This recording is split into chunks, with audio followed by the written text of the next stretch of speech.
Bundy, Velma Barfield, and John Wayne Gacy all have a couple things in common. Not only are these famous serial killers, but they all have also had a last meal. When did the last meal start, and why? It all came about because of the famous Last Supper of Christ. Various cultures have feasts associated with death dating back to gladiator times. In the 18th century, places such as England, having a last meal was common practice. In London, it was common to allow the prisoner to have a nice meal with guests and sometimes even the executioner on the eve of the execution date. There's also a record of inmates being able to stop at a pub on their way to death in Newgate Prison. At the pub, they would usually share drinks with the guard and executioner.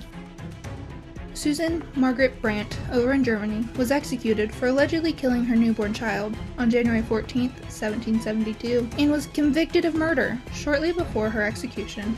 She was the guest of honor at what has now been named the Hangman's Meal. The meal consisted of 3 pounds of fried sausage, 10 pounds of beef, 6 pounds of baked carp, 12 pounds of lard root veal, soup, cabbage, bread, a sweet, and 8.5 measures of 1748 wine. Supposedly, she ate none of it and only drank a little water. Then shortly after the meal, they chopped off her head. Last meal is best known in the United States currently.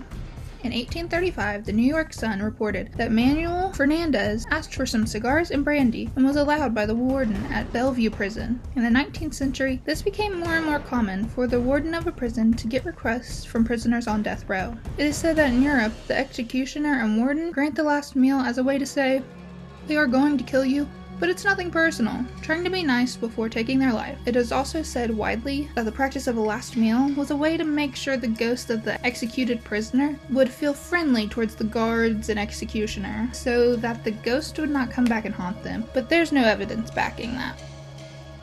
There is no law in place to make sure that prisoners have a last meal, so it is inevitably up to the warden of the prison. The idea of the last meal spread like wildfire through the media and wanting to report everything about the last few hours of prisoners being executed, plus everyone across the world eating up the last words and meals of people on death row. In 2011, in Texas, Russell Brewer, who was in line on death row, requested 2 chicken fried steaks, a triple meat bacon burger, a cheese omelet, a large bowl of fried orca, 3 fajitas, a pint of Bluebell ice cream, and a pound of barbecue with a half loaf of white bread for his last meal. But Senator John Whitmire did not take this request very lightly. He went on to say, "It is extremely inappropriate to give a person sentenced to death such a privilege. Enough is enough. If you're fixing to execute someone under the laws of the state because of the hideous crime that someone has committed, I'm not going to comfort him. He didn't give his victims any comfort or choice of last meal." And since there is no law against allowing or not allowing inmates to have a last meal, it was really up to the Texas Department of Criminal Justice. After Senator Whitmire's statement was released in Texas, they will not be allowing any more last meal requests. I know everyone has seen some famous last meals, but here are some that I read that really left me thinking,